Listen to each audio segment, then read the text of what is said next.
Hey, welcome everybody. This is John Paul Meducha, Dr. Speed Selling. This is Raging Verbalist number 130, Raging Verbalist. If this is your first time, welcome. If you're a veteran, glad that you're back. Make sure that you hit the like, subscribe, notification, all the YouTube stuff. Also, you can go to the Facebook group, Position to Win Book, and check out stuff, especially if you're watching on Facebook. We talk about a variety of topics, things that pop into my head, and we go through it. As you probably all will know if you've been here before, I've got an opinion about everything, but we pick a topic and then we have a co-host, a person who helps sit in for you and ask the questions that maybe would be on your mind. So let me introduce, of course, the ever lovely Sandra. Sandra, welcome. Hello, how are you doing today? Well, I'm excited. I mean, we are just, I'm sitting here, can't wait to dive into our topic for today, which is somewhat of a somber one, but still we can have some fun. That's right.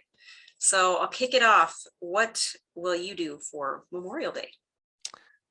So we're going to be talking about Memorial Day, and what I'm going to do for Memorial Day is, I guess it's, the day after the Indianapolis 500, which is now on Sunday. Traditionally it was not.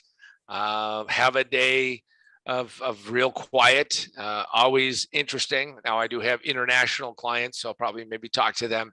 But I think that the most important thing that I'll do on Memorial Day, because I'm not close to anywhere where a relative or a good friend is at, is I will spend some time thinking about those most important people in my life who aren't with us anymore, and think about how blessed it is that I have been able to do what I can do every day.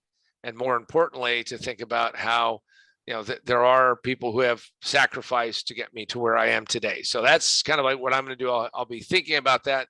In some ways, I've got a list of places I need to go and visit because I do want to pay my respects.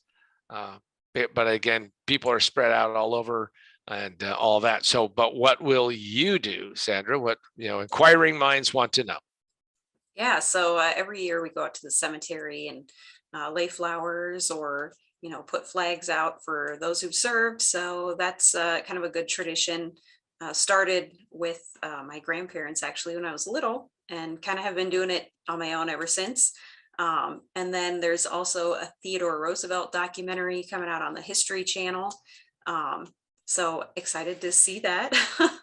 And then we're also working on moving to a new house. So we have a lot going on this weekend. There's painting and moving and cleaning and all kinds of stuff to get done as well. So, well, and in future Raging Verbalists, we'll have to hear about the fun and joy of moving, as I have said to Sandra that if she and her husband can, move into a new house and paint it together and do all of that and not get a divorce during this process, that marriage is pretty solid.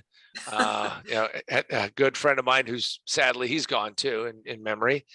David would say, if you can hang wallpaper together and not just have it come out to be just a disaster, then it's for life. That should be the test. So, but no wallpaper, right? We're not chancing it that far.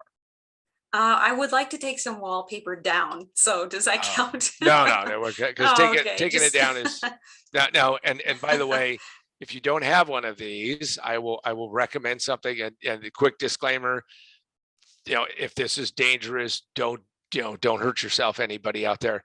But if you don't own a heat gun, you should go buy a heat gun, because having done lots of rehab stuff on houses over my life, even though I said I would never do it, a heat gun is amazing because glue gives up the ghost. You sit there and you start chipping away at this crap and you go, is there any better way? Heat gun. Just remember that, heat gun. So that's my tip for you. And I'm sure that the Home Depot /Lowe's /Walmart will have one. And get yourself a heat gun, but don't burn yourself, because we want you back here not scarred and mutilated from it. So me either. Good. Okay. What do we have next?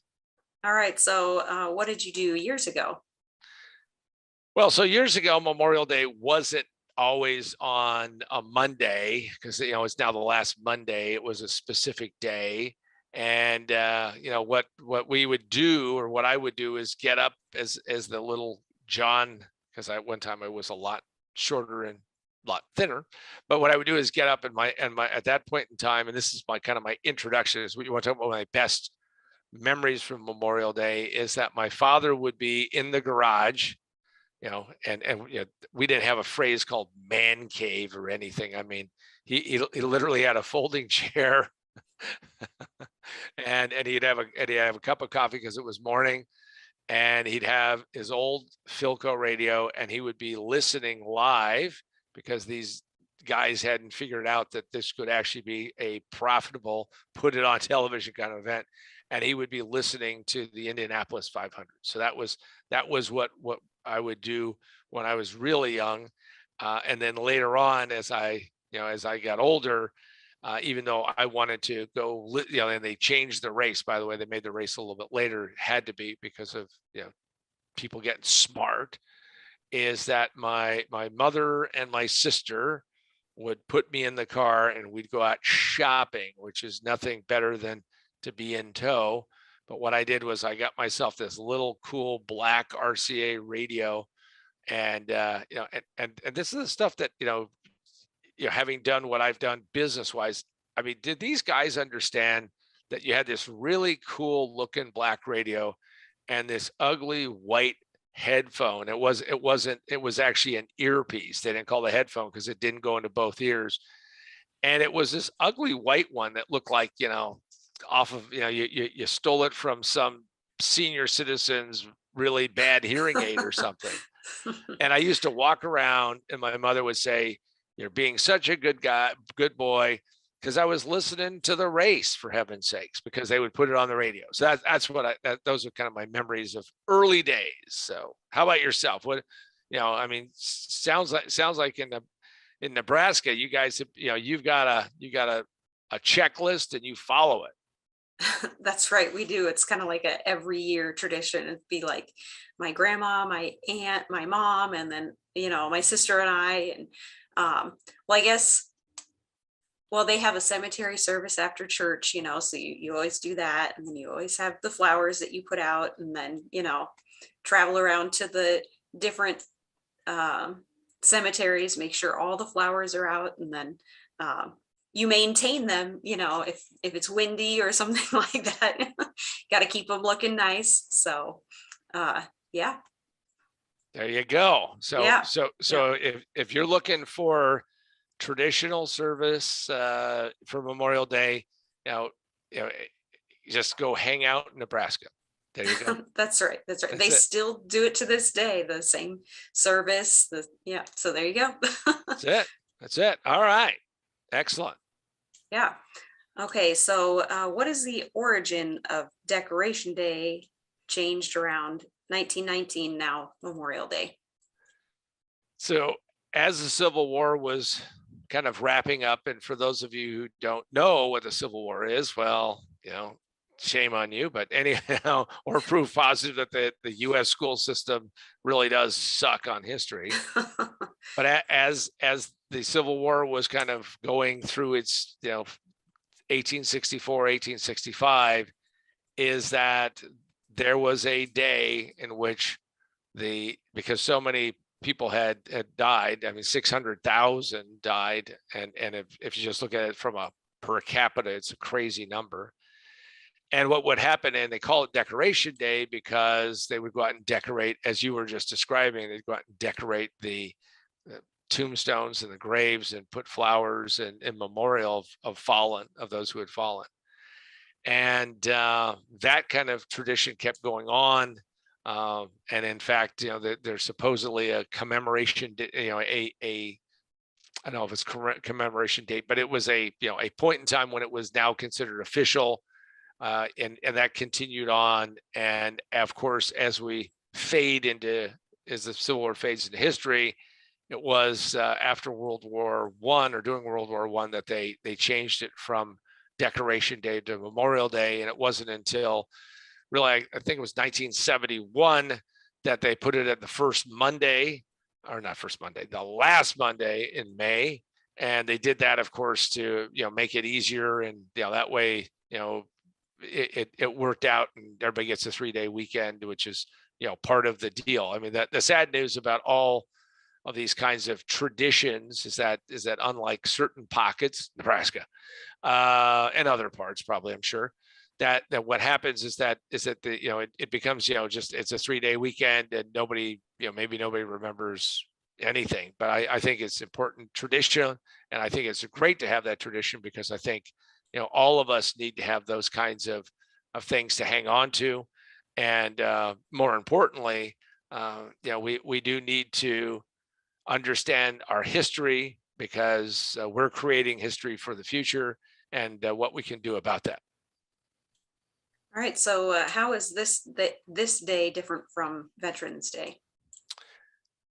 Well, Memorial Day is really kind of morphed into where we remember all of those, in your case, your grandparents, in my case, my parents and my grandparents, and Veterans Day was really created because of the fact that the big giant wars of the 20th century, and how things had changed there, and how we wanted to memorialize and remember and make sure that we didn't forget, and we didn't do that.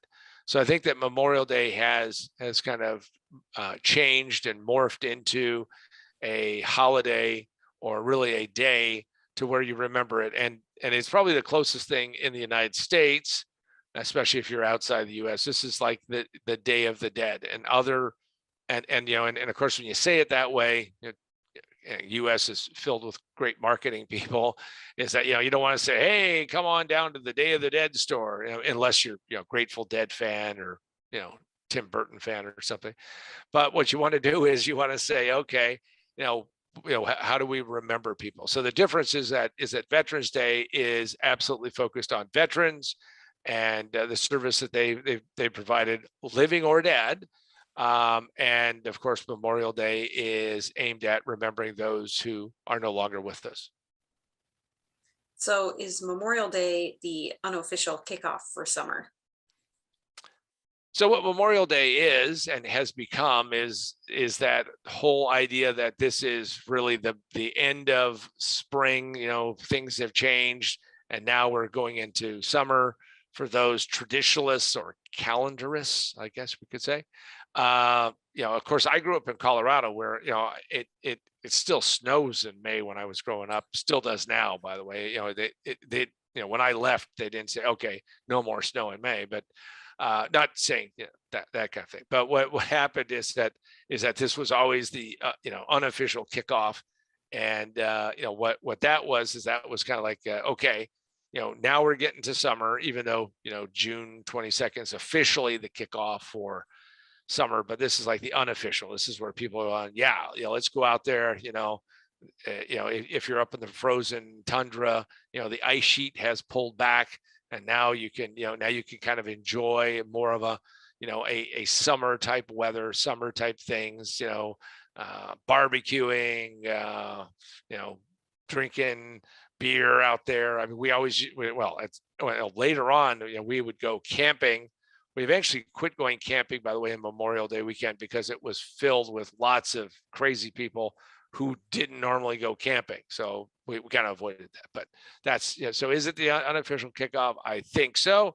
But one of the things that happens in summer is that you need to get a good summer read. You need to find something that you want to go out there and curl up with a good book. And if that is the case, I have something for you. And of course, why wouldn't you? Because what you want to do is you don't want to be a business that fails. So I'll tell you right now, you pick up, most businesses fail in the first 5 minutes. It just takes 3 to 5 years to realize it. Position to Win, available in physical book. That's and I don't know how to describe it better than this. These are atoms, and actually, these are bits. So you can go get it from Amazon Kindle, Barnes and Noble Nook, Apple iBooks, or you can get it physically at Amazon, Barnes and Noble, wherever books are sold. You can go and say, I want this book, and they'll get it for you. Or conversely, you can go to positiontowinbook.com, positiontowinbook.com, ask me to put an inscription in it, and I will sign it and send it on to you, and you'll be a happier person for it. Also, there's a bunch of cool free stuff there. And we have, of course, remote work for a better world, which is all about how to use Zoom more effectively and what that is all about. So that's your summer reading, and that's our kickoff. So if this is the unofficial or the official summer kickoff, now you got something to read, got something to learn about, something to do. All right. Where do we go from here, Sandra? All right. What is something you didn't like about Memorial Day? So Memorial Day was always really close to my birthday. And that was kind of cool, but that then there was a lot of this blending stuff. Well, we're not going to celebrate your birthday per se. We're going to mush it in with the whole Memorial Day thing. I don't want to share with somebody. I have such sympathy for people who are born on, Christmas Day or New Year's Day. I mean, yikes. I mean, come on. I mean, it's got to be a bummer, because you're always going to get, maybe cheated out of it. So anyway, and probably the biggest thing is that I would start counting the calendar. I've been a time and calendar crazy kind of person forever, and I would realize that we were, we had this little break. We had Memorial Day. Everybody said, yeah, we're in summer. And then it was back to school. And I can tell you, boy, those were the longest. Today's school schedules are all over the place. But traditionally, I mean, that would be like another 2 weeks of school or something. And I mean, I'd just be counting down the days until, it was over. Come on. Now, of course, I run businesses, so I work 7 days a week, but that's a different issue. I love what I do. But yeah, that was the thing I didn't like about Memorial Day, is that it was like a tease holiday. Oh yeah, it's summer, but no, you got to go back to school. So what was that? All right, school stinks. No. All right, who are 3 people that you'll be remembering on Memorial Day?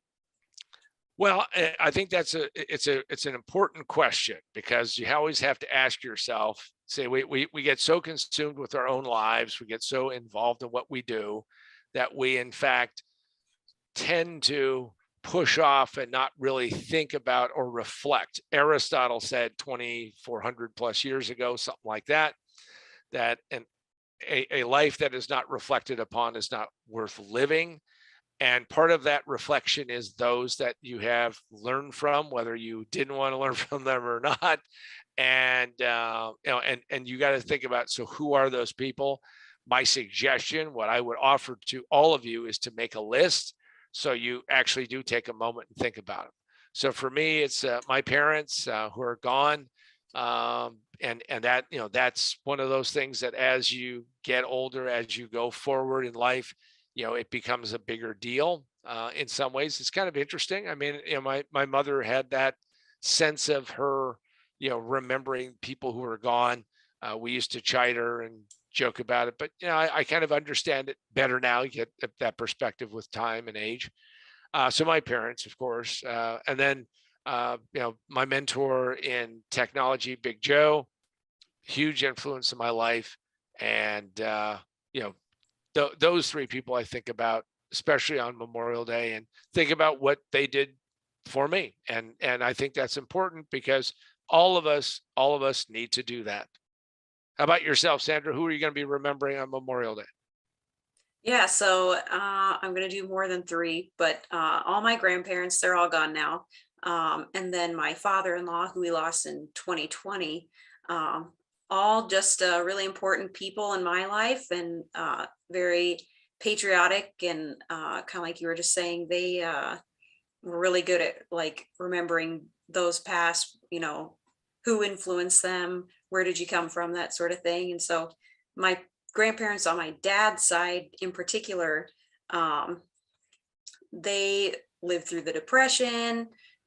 Grandfather served in World War II, and grandma helped with the war effort here at home. And so they were always really good about just telling me to be grateful, appreciative, and like always remember those holidays like Memorial Day, Veterans Day, different things, like when Pearl Harbor happened, just all of that sort of stuff. So yeah, I definitely always remember them this time of year for sure.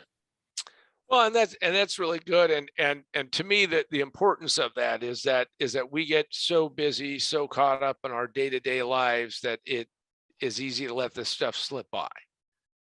So what's next? What do we cover next? Are you on someone's list to be remembered? One of the most important things I think you can do in life, because people will talk about legacy and they want to talk about this. And I've met people who've had amazing wealth who go out and, want to build something and get something named for them and all of that. I think that's good. I think that's important. And then there are a lot of people who feel like, well, really, I'm just a work-a-day person or something. Is that if you actually give people something, if you do something for people, can you feel that you've stretched out that hand to help somebody up instead of putting them down? Have you moved them forward? And if you have, I think that's very important. I think the lesson for all of us is we get a lot by giving. We get a lot by doing. We get a lot by being there and helping other people along the way. And hopefully there are people who, when I'm gone, will say, yes, he made a difference in my life. And part of that isn't that you do it because you want to be remembered. You did it because it was a really good thing to do. So the question is, what are you doing every day? And it's the small things, it's the big things, but it's really everything. What are you doing to make this a little better world, a little better place? And more importantly, can you affect somebody's life in a really positive way? And if you can, then what that means is that you've done something that really is valuable and has that effect on people. I remember years ago, I was at a July 4th celebration.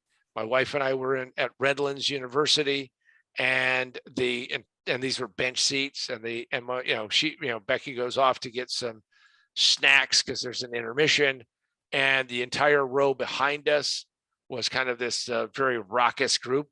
Fun though, raucous. And this one guy is standing there, and I said, "Hey, what's the special occasion?" He goes, "Well, I just graduated from college, and this is kind of a celebration." And I said, "Well, congratulations." I said, "What do you want to be?" And he goes, "Well, I really want to be a football coach. I want to be a sports coach." And I looked at him and I gave him what I always say to somebody on their birthday, which is, I gave him my admonition, which is that he should make a commitment to himself to make this next year his best year ever. No matter how spectacular a year has been, no matter how bad a year has been, make it your best year ever. And he said, "I think I got it." And I said, you just got to really grab that. We fast forward several years, and I'm at a fundraiser, and it was hosted by a football team, a local high school, I believe, football team. And my banker said, "Geez, would you buy a seat and would you come?" And they had Brian Billick of the Baltimore Ravens had just won the Super Bowl, and they were going to have the Lombardi Trophy there, or a replica of the Lombardi Trophy, didn't matter. And as I was standing there, talking to people and doing what I do, this guy walks up and he says, "Do you remember me?" And I looked at him, I said, not really. And he goes, "Well, I was the guy sitting behind you several years ago at the fireworks." I said, "Oh, wow. Yeah, now I remember you." And he goes, "Well, by the way, what you said to me really struck a chord with me to make my next year the best year ever." And I interviewed, and I ended up interviewing and getting a great coaching job. I just want to thank you for it. So make sure that you do something like that. Make sure that you put that in motion. And hopefully what you'll do is have somebody walk up to you, maybe today, maybe tomorrow, who knows when, maybe never, but know that you've actually put that out in the world. All right, Sandra, I know we have to look at the clock. How do we wrap this up? All right. Are there any things you can do for your business for Memorial Day? Well, there's lots of ways to promote your business during Memorial Day, but let's talk about some things that you may want to reflect upon. And let's just kind of go through a quick exercise, which is called good, bad, and ugly. So what I want you to do is go and look at your life, look at what's been going on in your business life. So what are the good things that have been happening? What are those behaviors that have been taking place? And make a record of those. The second thing is, what are some of the bad things that have been happening? This deal didn't work out, or that didn't work out, or we've had some issues, especially as we're coming out. As we're recording this, we're still dealing with upheaval and pandemic and inflation, and all it keeps going on. So what are some of the bad things? And then what are has there been anything truly ugly recently? So if you have some time to reflect and to think, you got to ask yourself, so how do I work towards making more things that are good things happen? How do I learn the lessons from the bad and make sure that I get the lessons, but I release that emotional intensity that usually comes along with something? And frankly, how do I work towards not having an ugly happen in the near future? Now, it may happen, it may not, but what you always have to remember is that we need to keep moving forward. We have no other choice. And what you can really do for your business is to know that you're capable of more than you have done so far, and you can do more in the future, and you can keep doing more. And what I hope that you'll do this Memorial Day weekend is take some time, do that reflection, get off of your own back, and say to yourself, you know what? I want this next year to be my best year ever and a year to remember for the books. Do that. And I think what you're going to discover is that your life will be better, your business will be better, and more importantly, you'll have something to be grateful for in the future. And with that, I'm John Paul Mendoza, Dr. Speed Selling. And for myself and the ever lovely Sandra, this has been the Raging Verbalist number 130. Hopefully you'll continue to join us, and we will put out new and better and bolder ideas as time goes on.